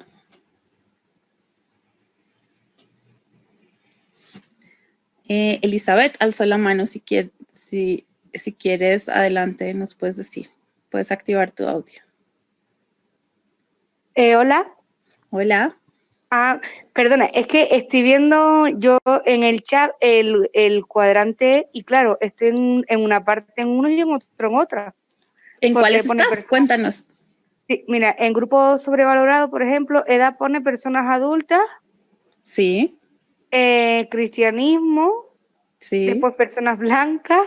Ajá. Después heterosexuales, pero después pone hombre cisgénero. Entonces tú eres mujer, entonces estás en la categoría de mujer de grupo subvalorado. Entonces, efectivamente, como dice Elizabeth, gracias por compartirnos estas cosas. Nuestra identidad no es una suma de cosas, sino es una intersección. Entonces es como, seguramente para Elizabeth, ser una persona blanca y ser de España, por ejemplo, ser del norte global, hace que tenga mayor privilegio que una mujer de una zona rural colombiana, ¿verdad? Entonces, todas estas categorías son realidades propias de cómo vivimos nosotros. Y de ser, por ejemplo, una mujer con discapacidad inmigrante en España es muy diferente a ser una mujer española, blanca, así se tenga la misma discapacidad. Entonces, dentro de todas estas categorías también entendemos que hay diferentes jerarquías. Y lo otro que es importante entender es que nuestros sistemas económicos, legales, sociales, culturales, están estructurados para perpetuar estas jerarquías. Entonces, tenemos un sistema económico que favorece a las personas blancas, por ejemplo.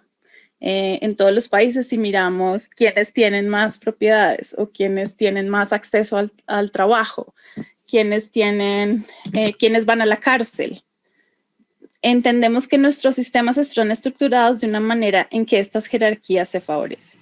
Son las luchas sociales y las luchas por décadas de los diferentes movimientos sociales los que han logrado desbalancear ciertas de estas estructuras y jerarquías.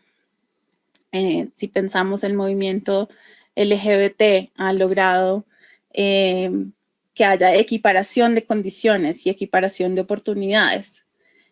Como decíamos, que es cómo llegamos a una sociedad en donde no exista discriminación. Tenemos que tumbar estas jerarquías. Entonces, nuestro sistema jurídico generalmente también favorece estas jerarquías y, por ejemplo, con los ejemplos que escuchábamos, tanto de Kriti como Ana y como los ejemplos de adopción. Por ejemplo, otras personas nos han escrito en el chat, yo soy una mujer migrante o tengo otra nacionalidad, yo vivo sola, yo tengo discapacidad. Todos nuestros sistemas jurídicos favorecen estas jerarquías. Y la interseccionalidad o el análisis interseccional nos permite identificar en qué forma los sistemas están fallando para responder a esas situaciones de discriminación. Les voy a dar otros ejemplos. Uno de los casos que yo llevé era de una joven sorda que estaba en una situación de violencia intrafamiliar y su madre solo aprendió señas de insulto.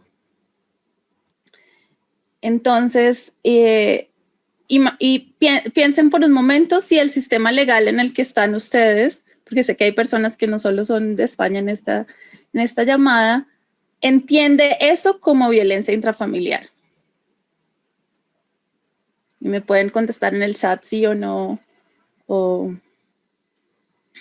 contar. Si ustedes creen que los sistemas legales generalmente reconocerían eso como una forma de violencia intrafamiliar.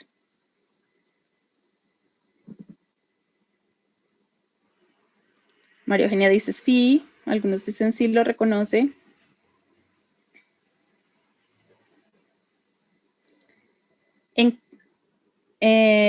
Nora dice, sí es violencia, aunque no está reconocido en la ley. Elizabeth dice, sí. Bueno, pues muy bueno. En Colombia, por ejemplo, que es en donde se presentó el caso, legalmente uno podría argumentarlo, pero la comisaría de familia, que es a donde se denuncia, ni siquiera podía decir nada, porque uno, no tenían convenios con intérpretes en lengua de señas, entonces utilizaban a la mamá como intérprete. Dos, es muy difícil expresar que esa es una situación de violencia ante el sistema legal que tenemos, ¿sí? Entonces, ¿de qué manera se ocasiona el daño? ¿Cómo se prueba? Es un estándar mucho más alto de lo que es, de lo que responde el sistema ante un caso, digamos, más reconocido como violencia intrafamiliar, que sería, por ejemplo, la violencia física, ¿sí? Otro ejemplo, cuando hay la esterilización de una mujer con discapacidad, que generalmente ocurre en muchos países porque la persona está interdicta. Una vez ocurre esta cirugía, ¿ustedes creen que se activan los sistemas de respuesta a casos de violencia contra las mujeres?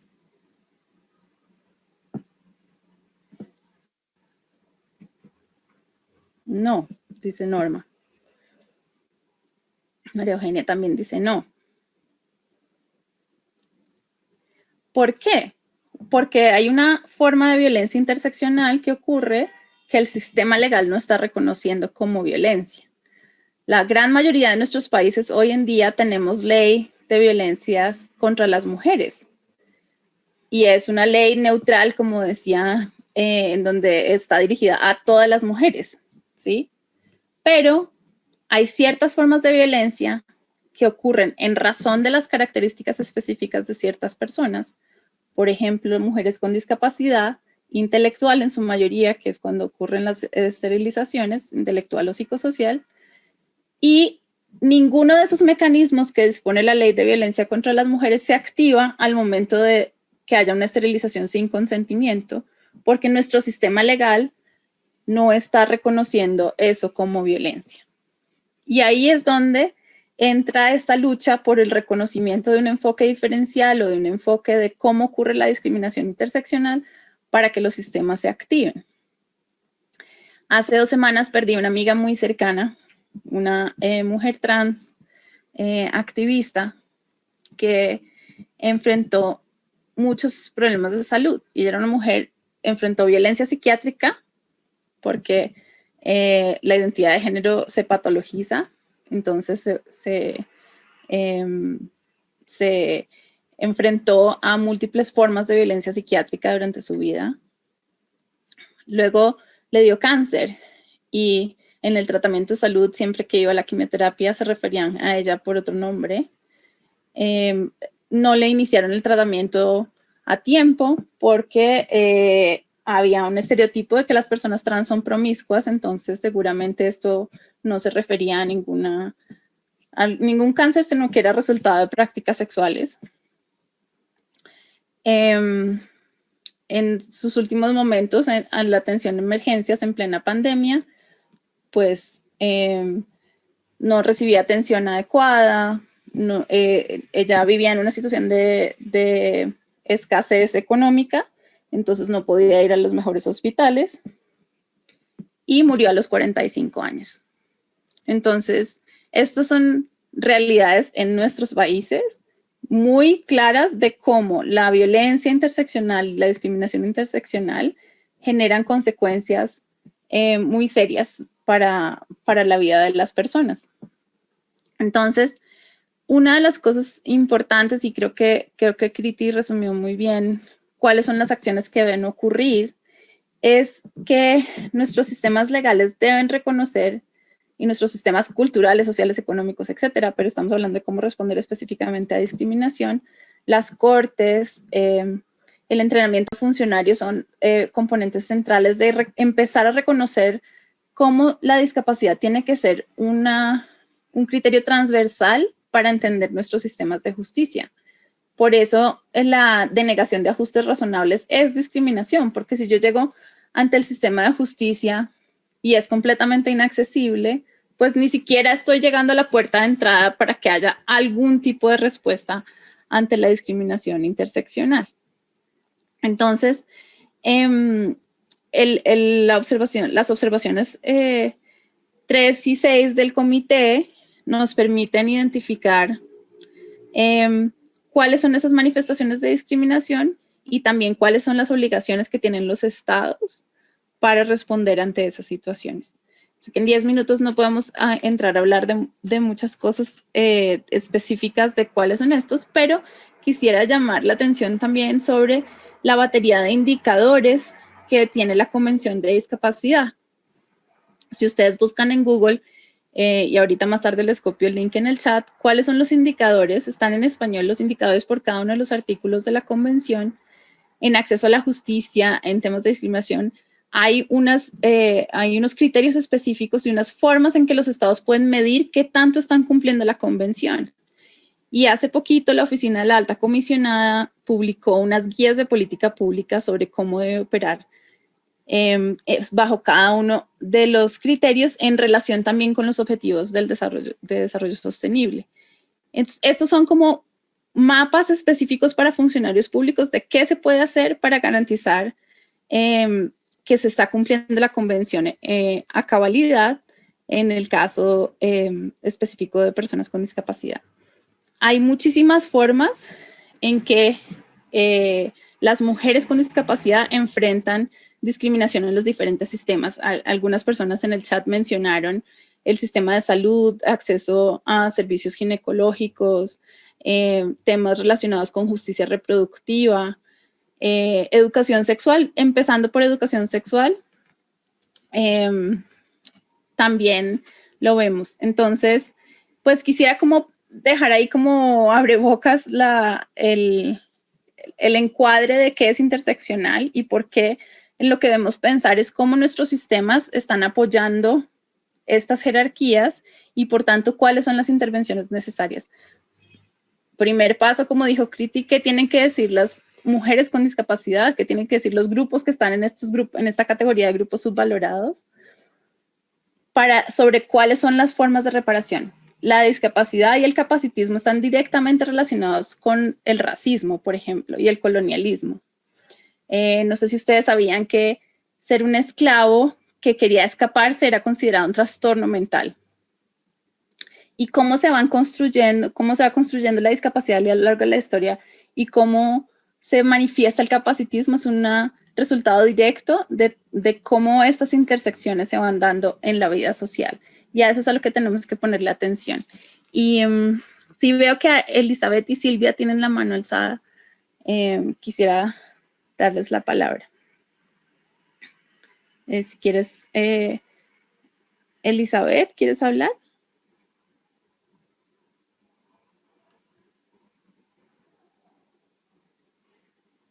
¿Hola? Sí, hola. Perdón, es que se me quedó levantada la mano de antes. Ah, bueno, listo, no hay ningún problema. Disculpa. Y Silvia, veo que tienes la mano alzada, si quieres abrir tu micrófono.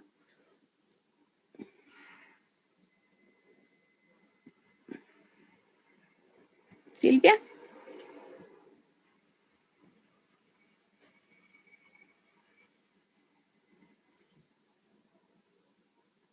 Bueno. Creo que no abría su micrófono. Pero entonces, si quieres, Ana, creo que ya los 10 minutos pasaron. Muchísimas gracias, sí, Andrea. Ahí.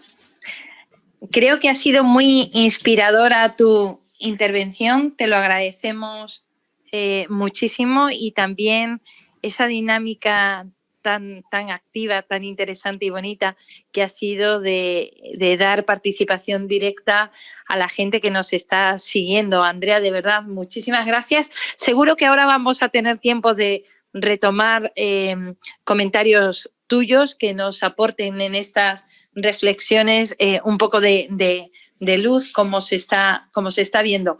Vamos a dar ahora la palabra para la última intervención, que como decía es en este caso la de Agustín Huete. Agustín es profesor titular de Sociología en la Universidad de Salamanca y es el consultor o uno de los consultores que tiene el CERMI.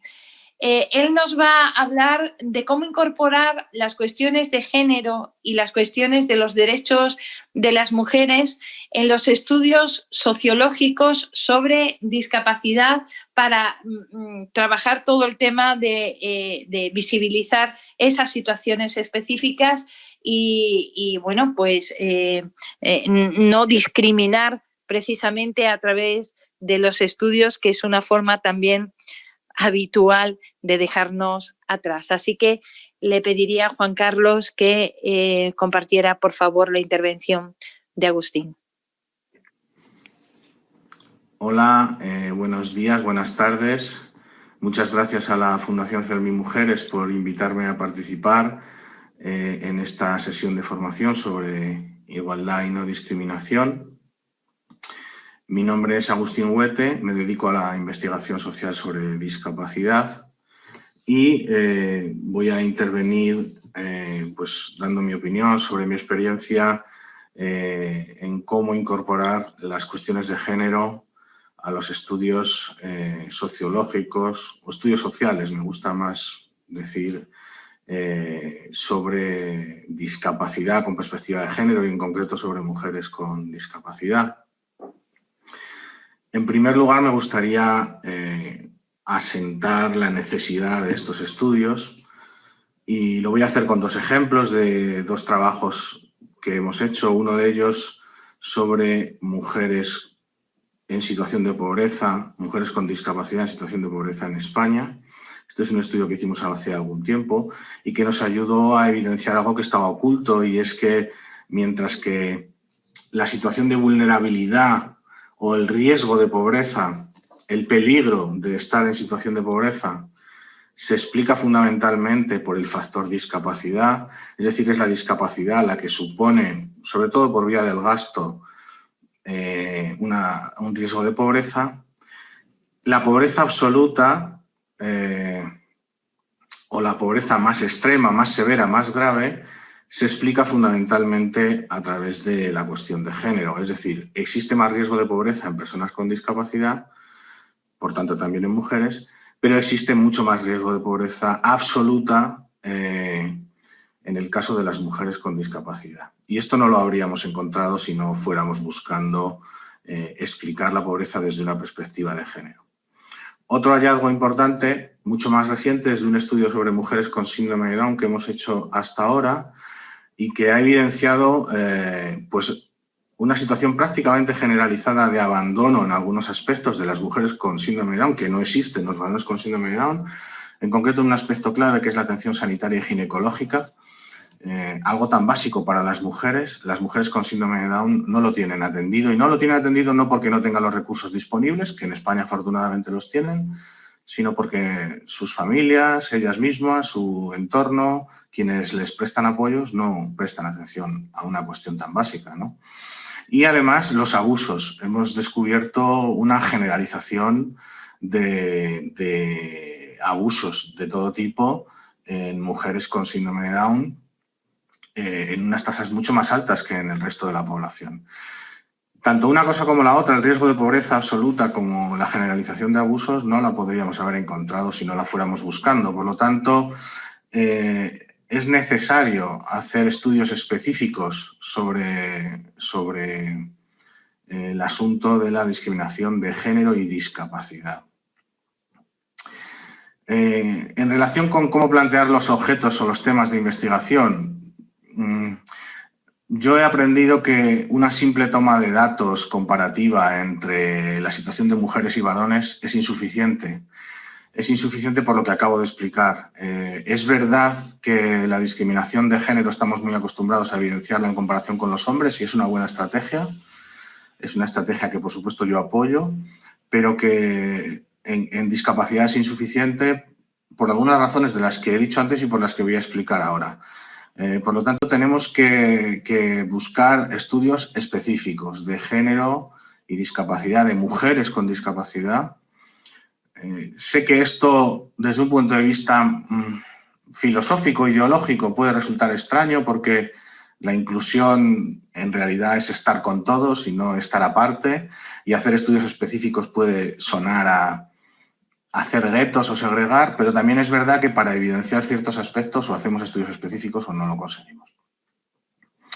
En cuanto a el enfoque de la investigación en discapacidad, en mi opinión, hay que trabajar profundamente en dos campos que son muy reacios a contemplar aspectos clave. El primero es el movimiento asociativo de la discapacidad. Obviamente en esto está habiendo avances, y que CERMI haya promovido la Fundación CERMI Mujeres, pues es una evidencia de que estos temas comienzan a interesar, pero también es verdad que comienzan a interesar solo en algunas plataformas, en algunas organizaciones de alta importancia como CERMI, pero las organizaciones pequeñas, locales, que prestan apoyos a personas con discapacidad, están todavía muy lejos de entender, de tener un planteamiento feminista y de entender la necesidad de contemplar la igualdad. Seguimos teniendo juntas directivas de organizaciones, patronatos de fundaciones poblados mayoritariamente por varones y muy reacios a entender la necesidad de dar un enfoque de género a los apoyos, ¿no? Y por el otro lado, el movimiento feminista. He hablado del movimiento de discapacidad. También pienso que el movimiento feminista es un lugar bastante reacio a incorporar aspectos de discriminación por discapacidad. Las mujeres con discapacidad están invisibilizadas en muchos contextos. Fíjense que acabo de hablar del movimiento asociativo, precisamente, es uno de los que es ajeno a estos planteamientos de género, pero también los movimientos de lucha de igualdad de mujeres y hombres son muy ajenos a la discapacidad. Y ambas fuerzas al final desembocan en lo mismo, es la invisibilización de las mujeres con discapacidad. Por lo tanto, hace falta dar un impulso grande a la investigación que tenga efectos transformadores tanto en los movimientos de la discapacidad como en los movimientos feministas. En cuanto a el método, bueno, en esto voy a ser clásico. En ciencias sociales utilizamos básicamente dos metodologías experimentales, que son, experimental significa para recoger información. Unas son cuantitativas, es decir, que recogen números y se basan en las matemáticas, por lo tanto, y otras que son cualitativas, es decir, que recogen discurso, lenguaje, lo que las personas dicen o quieren decir.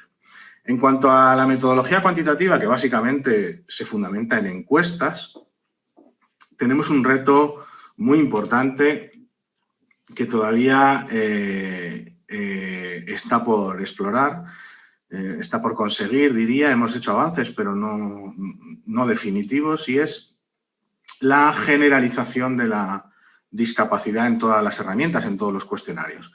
Esto es algo que desde una óptica feminista ya está conseguido. No encontrarán prácticamente ninguna encuesta que no pregunte por sexo, al menos, o por género. Normalmente preguntan por sexo, varón, mujer, es lo más habitual, aunque esto también va cambiando, pero bueno, es lo más habitual. Casi todas las encuestas ya preguntan por sexo, y eso nos permite después hacer análisis comparativos entre varones y mujeres que son tan útiles.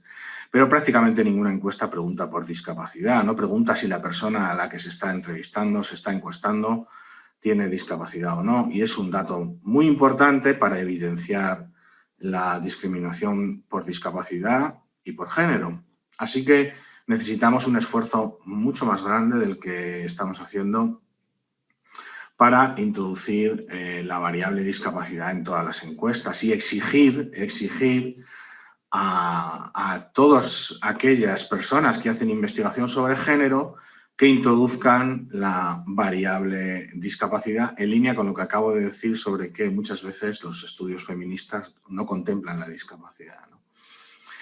Y en relación con la metodología cualitativa, aquí tenemos un reto importante también, porque en muchas ocasiones las personas con discapacidad pues se comunican de maneras no verbales, no orales, o tienen una comunicación oral restringida, y quienes hacen investigación cualitativa están acostumbradas a charlar, a hablar, a dialogar, pero hacerlo verbalmente y hacerlo oralmente, con lo cual estamos dejando fuera de la investigación cualitativa fundamentalmente a mujeres con discapacidades de la audición y a mujeres con discapacidad intelectual. Esto es un reto muy importante que hay que atender. En fin, que estamos demasiado centrados en hacer estudios sobre mujeres con discapacidad desde nuestro punto de vista, de los que nos dedicamos y las que nos dedicamos a la investigación en discapacidad, y esto está bien, pero necesitamos que los estudios feministas o los estudios de desigualdad de género incorporen la discapacidad como tema transversal. Esto es básico. Es una lucha de mujeres con mujeres, mujeres que promueven la investigación con sensibilidad de género feminista y mujeres feministas que promueven la investigación en discapacidad, tienen que dialogar, tienen que ponerse de acuerdo, tienen que cooperar, porque la interseccionalidad que llamamos esta combinación de la discriminación entre género y discapacidad en realidad no es una suma de dos discriminaciones, sino una multiplicación que da lugar a nuevas y aberrantes y muy duras formas de discriminación que son en realidad el objeto fundamental desde la investigación social, o por lo menos deberían serlo. Así que, bueno, esta es la reflexión que quería dejarles. Siento no poder estar ahí, estoy ahora mismo en clase, pero de todas maneras le he pedido a la organización que si alguien tiene algún interés en contactar conmigo a través de correo electrónico o de Twitter en redes sociales, pues lo pueden hacer y yo estaré encantado de aclarar, contestar, debatir, lo que sea necesario. Muchas gracias. Muchísimas gracias a ti, Agustín, por esta intervención, por poner sobre la mesa también este tema tan importante de cómo cómo visibilizar las desigualdades en esos estudios sociales a los que aludías y que además tú conoces bien en tanto que consultor de CERMI y profesor de Sociología de la Universidad de Salamanca. Bueno, pues ahora ya sí que hemos llegado a ese espacio de intercambio. Yo animaría a quienes nos estáis acompañando a compartir preguntas o comentarios a cualquiera de nuestras ponentes. En el caso de Agustín tomaríamos nota y facilitaríamos las respuestas vía correo electrónico. En todo caso, paso la palabra ahora ya a Carolina. No sé si Carolina estás ahí, ¿verdad? Para que nos comentes un poco quiénes nos piden intervenir o lo que se haya comentado en el chat. Carolina, te escuchamos.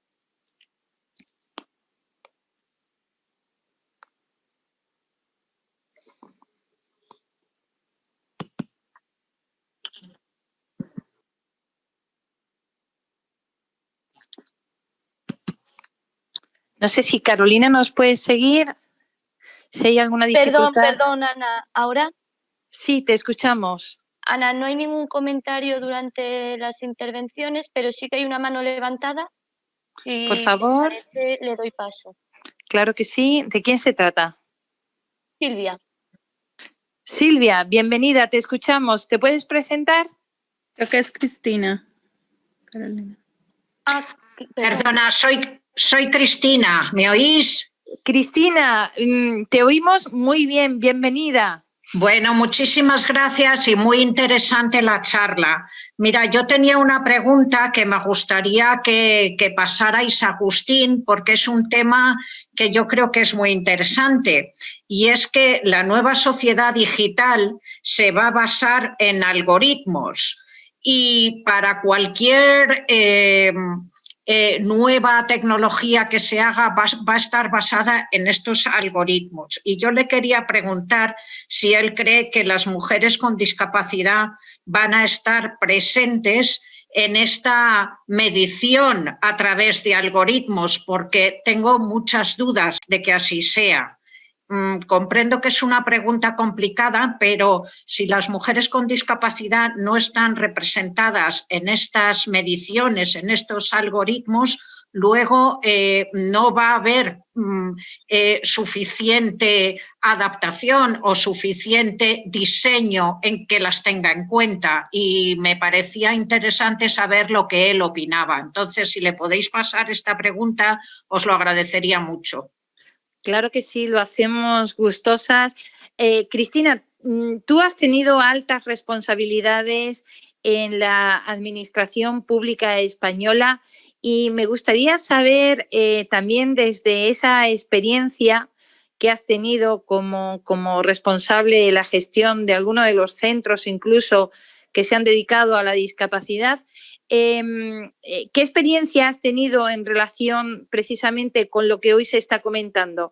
¿Te ha parecido a ti que desde esos tiempos de tus responsabilidades ya se veían diferencias significativas entre hombres y mujeres con discapacidad, por ejemplo, en el acceso a la tecnología y a herramientas de apoyo? A ver, Ana, yo creo que sí se han visto. Yo primero, tanto como directiva como con muchas otras cosas, a veces lo he notado en mi propia gestión, ¿no? Que a veces en temas tecnológicos había muchos más hombres, en este caso con y sin discapacidad, que mujeres, lo cual, bueno, pues no me importaba demasiado, pero era una realidad. Y en segundo lugar, es verdad que no se ha hablado suficientemente, y te voy a poner un ejemplo muy claro. Por ejemplo, cuando hablamos de viviendas adaptadas o de viviendas accesibles, no tenemos en cuenta, los arquitectos no tienen en cuenta muchas necesidades que tenemos específicamente las mujeres. Y en ese sentido, esto lo he visto en cantidad, pero en cantidad de cosas que en este momento no te podría enumerar, pero que desde luego las tengo recogidas, porque me parece un tema francamente interesante. Bueno, pues te lo agradecemos muchísimo. Tomamos nota también de tu pregunta para Agustín y te hacemos llegar su respuesta. Gracias por acompañarnos, Cristina. Un abrazo. Enhorabuena. Un abrazo para ti y enhorabuena efectivamente a todas estas magníficas ponentes y al ponente también de hoy por esta claridad en sus exposiciones. Seguimos viendo, porque yo creo que sí que se está moviendo un poquito el chat y la gente. Carolina, ¿tenemos a alguien más que quiere intervenir? No, no tenemos a nadie más, Ana. ¿A nadie más? No. Bueno, no sé si Andrea, Criti, ¿queréis intervenir a propósito de lo que hemos ido comentando? ¿Alguna cuestión más? Criti, do you want to intervene again for make some comments? Criti, ¿quieres volver a intervenir para hacer algún comentario sobre estas cuestiones? Sobre los temas que se han abordado después de tu intervención. No sé si Criti sigue con nosotros, confío en que sí. Thanks, Anna. I actually don't have... Gracias, Ana. La verdad es que no tengo nada que añadir. Creo que han sido unas intervenciones muy interesantes, pero no tengo nada que añadir. Muchas gracias. ¿A ti qué te parece este tema que ha comentado Cristina a propósito de la tecnología o, por ejemplo, de ese diseño de viviendas, el diseño urbanístico? Claro. Gracias, Ana. Pues de hecho, puse en el chat un artículo justamente, ya hay en este momento varios estudios de cómo los algoritmos pueden ser sexistas o racistas. Y creo que el tema de tecnología en esta época específicamente es crucial también desde la perspectiva de discapacidad. Si bien la tecnología es una herramienta que en muchas ocasiones favorece la accesibilidad, también puede ser un espacio en el que se discriminan. Por ejemplo, la gran mayoría de espacios en los que he estado como de aprendizaje durante la pandemia no tienen interpretación en lengua de señas a menos que se refieran específicamente a discapacidad.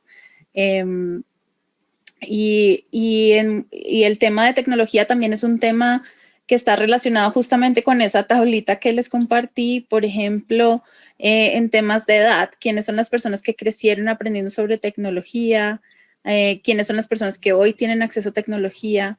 Yo dicto muchos talleres en línea y En ocasiones, comunidades rurales, pues en una familia usa un solo teléfono para que los niños vayan a la escuela, para que las familias trabajen. Entonces es como la tecnología también refleja estructuras de poder y jerarquías que están vigentes en nuestra sociedad, y es un tema crucial para garantizar la igualdad también, sobre todo en esta época en la que la gran mayoría de niños están estudiando de manera virtual y que, por ejemplo, en este momento les están diciendo a los niños con discapacidad, en algunos casos acá en Colombia, que no van a poder volver presencialmente porque son un grupo de alto riesgo. Entonces, ¿de qué manera estamos violando de nuevo el derecho a la educación en función de una visión de tecnología también y el acceso a la tecnología? Entonces, sí, me parece que es una pregunta crucial y agradezco a Cristina por ponerlo sobre la mesa.